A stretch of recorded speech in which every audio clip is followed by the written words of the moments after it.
Selamat pagi siswa-siswi kelas 12 MIA. Pagi hari ini kamu akan mempelajari topik dualisme cahaya, ya, yang merupakan lanjutan daripada pembuktian cahaya sebagai partikel yang telah dilakukan oleh Einstein melalui percobaan efek fotolistrik. Dan untuk pagi hari ini juga akan dibuktikan bahwa cahaya juga bersifat sebagai partikel melalui percobaan yang disebut sebagai hamburan Compton. Dan terakhir nanti kamu akan mempelajari ternyata partikel cahaya juga bersifat sebagai gelombang yang dikemukakan oleh Louis de Broglie. Untuk bagian yang pertama, hamburan Compton, ya, Arthur Holly Compton mengemukakan suatu fenomena yang menunjukkan bahwa sifat cahaya selain sebagai gelombang juga bersifat sebagai partikel. Dan ini dilakukan dengan percobaan yang disebut dengan hamburan Compton, di mana sinar X, foton sinar X ini ditembakkan pada sebuah elektron diam. Nah, maka foton yang tadinya ditembakkan ternyata mengalami hamburan, yaitu panjang gelombang awalnya lambda I menjadi lambda F. Artinya ada perubahan panjang gelombang atau ada perubahan frekuensi. Dan kemudian energinya juga berkurang karena ternyata foton daripada sinar X ini memberikan energinya kepada elektron diam ini sehingga elektron tersebut bergerak dengan kecepatan V. Hal inilah yang dikemukakan oleh Compton, yang disebut dengan percobaan hamburan Compton atau efek Compton. Secara diagram, maka dapat dinyatakan bahwa apabila foton sinar X dengan panjang gelombang lambda tentu memiliki energi sebesar E. Kemudian, elektron bebas yang diam yang akan ditumbuk itu memiliki momentum 0 atau energi diam yaitu M0C². Nah, untuk membuktikan bahwa cahaya sebagai partikel, maka cahaya foton daripada sinar X ini akan mempengaruhi posisi daripada elektron tersebut. Dan ternyata dibuktikan bahwa elektron yang tadinya diam, maka menjadi bergerak dengan sudut tertentu, bergerak dan memiliki kecepatan. Sedangkan foton sinar X-nya yang tadi panjang gelombangnya lambda, mengalami hamburan dengan sudut hamburan theta, dan panjang gelombang terhamburnya disebut lambda aksen, sehingga juga mengalami perubahan energinya berkurang. Dari hal ini, maka oleh Compton melalui persamaan matematisnya disimpulkan bahwa panjang gelombang foton terhambur adalah lambda aksen, dan terjadinya perubahan panjang gelombang itu nilainya sebanding dengan perbandingan tetapan Planck dengan massa dikali kecepatan cahayanya, dalam kurung dikali 1 dikurang sudut hamburan daripada foton cos theta, di mana besaran daripada lambda aksen itu adalah panjang gelombang foton yang terhambur, sedangkan lambda adalah panjang gelombangnya. Dan delta lambda itu adalah selisih panjang gelombang foton. Massa elektron adalah ME, C adalah kecepatan cahaya 3 kali 10 pangkat 8, dan H adalah tetapan Planck 6,63 kali 10 pangkat min 34 Joule detik. Nanti kita lihat bagaimana penerapan dalam perhitungan hamburan Compton. Selanjutnya Setelah mempelajari tentang sifat hamburan Compton dan efek fotolistrik, maka kita dapat menyatakan, membandingkan atau menyetarakan sifat daripada percobaan ini, di mana fotolistrik dikemukakan oleh Albert Einstein dan hamburan Compton dikemukakan oleh Arthur Compton. Kemudian, pada peristiwa fotolistrik, foton yang ditembakkan pada logam itu mentransfer semua energinya. Lalu setelah interaksi, foton menghilang, energinya habis. Sedangkan pada hamburan Compton, foton sinar X itu hanya memberikan sebagian energinya pada elektron yang ditembakkan. Kemudian setelah penembakan, foton terhambur dengan panjang gelombang lebih besar daripada sebelum dia menumbuk elektron.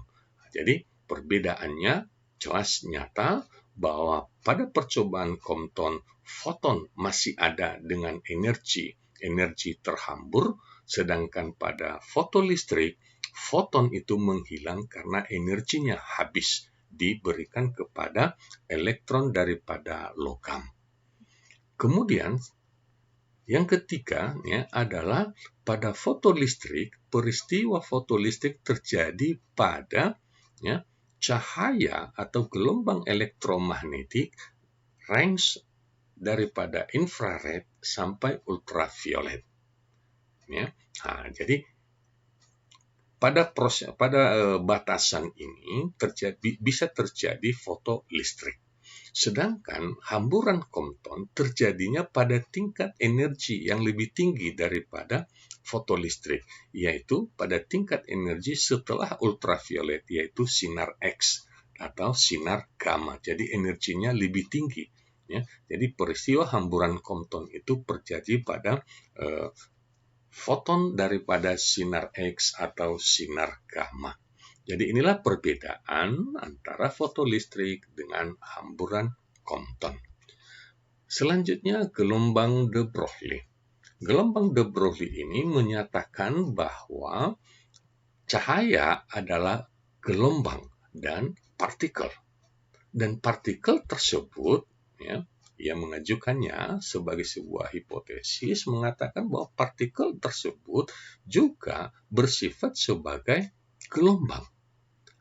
Bagaimana de Broglie membuktikan sifat daripada partikel sebagai gelombang? Inilah yang membuatnya dianugerahi penghargaan Nobel pada tahun 1929. Baik. Panjang gelombang yang dikemukakan melalui penelitian de Broglie mengatakan bahwa energi yang dimiliki oleh partikel tersebut adalah hc per lambda. Dan kemudian karena memiliki momentum, yaitu P kali C, maka dihasilkanlah satu persamaan di mana panjang gelombang daripada de Broglie, panjang gelombang daripada elektron yang dicobakan tersebut adalah H per momentumnya, atau tetapan Plancknya per massa dikali dengan kecepatan daripada elektron tersebut atau partikel tersebut. Jadi panjang gelombang daripada partikel yang bersifat sebagai gelombang tersebut adalah berbanding terbalik dengan kecepatannya. Jadi inilah satu hipotesis yang bisa dibuktikan dan dipertahankan oleh seorang yang bernama Louis de Broglie. Selanjutnya kita akan melihat penerapan daripada hamburan Compton dan penerapan daripada gelombang de Broglie. Hamburan Compton itu terjadi diterapkan pada alat yang disebut dengan spektroskopi gamma, yaitu sebuah alat di mana sinar gamma ditembakkan pada suatu atom sehingga elektron yang ditembakkan dalam atom tersebut itu akan terhambur keluar, yang disebut hamburan Compton. Inilah alat yang dipergunakan sebagai spektroskopi gamma. Penerapan yang kedua hamburan Compton yaitu teleskop Compton. Teleskop Compton ini berfungsi untuk melacak elektron. Ya, berfungsi untuk melacak elektron yang ada di udara. Jadi ini manfaat daripada teleskop Compton. Baik, penerapan yang berikutnya yaitu gelombang de Broglie. Ya, penerapan gelombang de Broglie merupakan satu terobosan yang mampu melihat yaitu besaran daripada zat-zat yang renik yang kita sebut dengan virus atau mikrobakteri. Nah, ini yang disebut dengan alat mikroskop elektron. Artinya, peristiwa penelitian ini, alat yang dihasilkan ini bisa membantu manusia atau kedokteran untuk mengetahui sumber sebuah penyakit. Misalnya pandemi yang terjadi sekarang ini dapat diketahui seperti apa bentuk daripada virus yang disebut dengan COVID-19 tersebut, sehingga ada satu gambaran bahwa bentuknya dan sifatnya dapat diteliti melalui alat mikroskop elektron. Sebagai contoh soal, panjang gelombang suatu sinar X adalah 0,1 angstrom. Sinar X ini menumbuk sebuah elektron diam dan terhambur 90 derajat.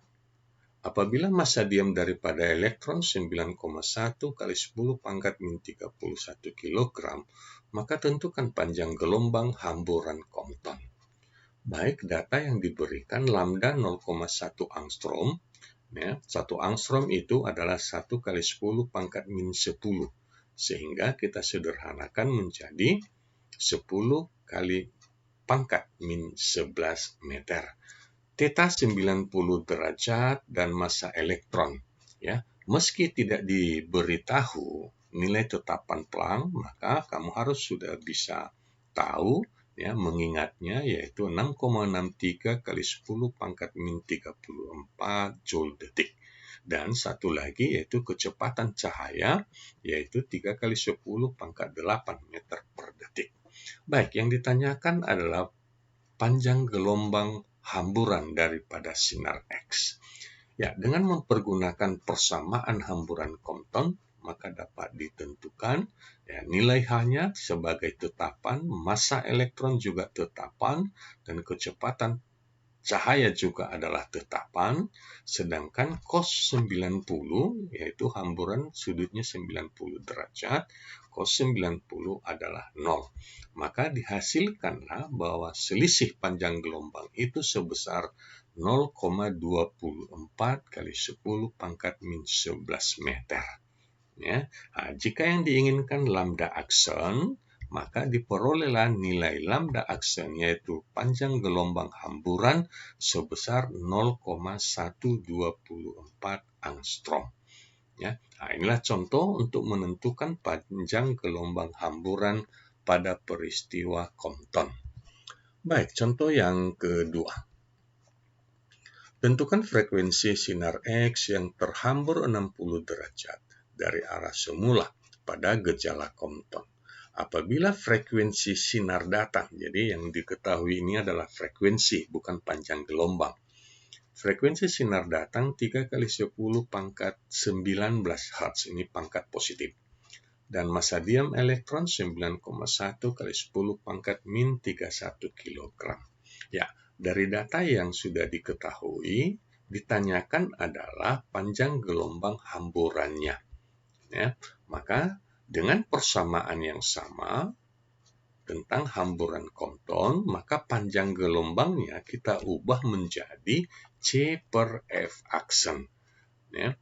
Panjang gelombang atau frekuensi hamburan. Sedangkan C per F adalah frekuensi sebelum menembakkan elektron. Baik, dengan memasukkan nilai yang sudah ada, cos 60 itu setengah. Maka diperoleh selisih daripada seperfrekuensinya.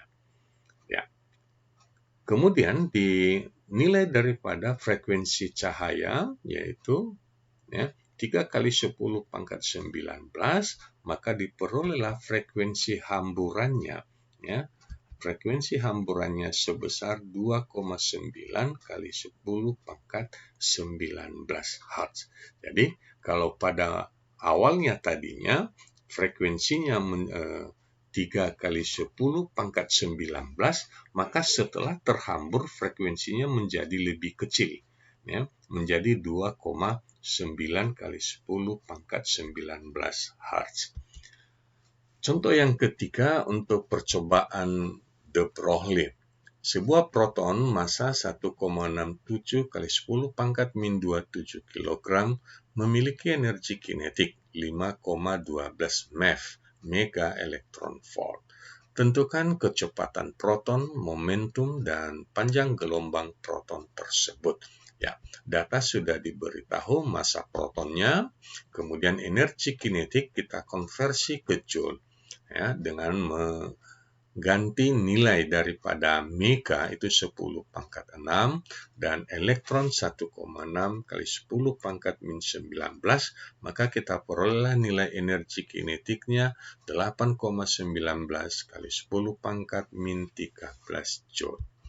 Selanjutnya ditanyakan 3 variabel, yaitu kecepatan, momentum, dan panjang gelombang. Ya, persamaan energi daripada proton itu adalah EK setengah mv kuadrat. Jadi energi kinetiknya ada, proton memiliki massa, maka diperolehlah kecepatan proton sebesar 3,13 kali 10 pangkat 7 meter per detik. Selanjutnya momentum proton. Proton yang memiliki massa 1,67 kali 10 pangkat min 27, kemudian kecepatan 3,13 kali 10 pangkat 7, maka momentum daripada proton tersebut dihasilkan 5,23 kali 10 pangkat minus 20 kg meter per detik.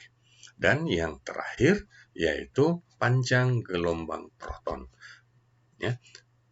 Sebagai gelombang, maka de Broglie tadi sudah menyatakan bahwa panjang gelombang partikel tersebut adalah H per mv. H adalah tetapan Planck, m adalah massa daripada proton, dan V sudah diperoleh 3,13 kali 10 pangkat 7. Sehingga hasil akhirnya panjang gelombang daripada partikel tersebut yaitu 1,26 kali 10 pangkat minus 14 meter. Demikianlah pembelajaran untuk pagi hari ini tentang hamburan Compton dan gelombang de Broglie. Terima kasih atas perhatian kamu semua. Sampai jumpa pada topik selanjutnya. Salam sehat buat kamu semua.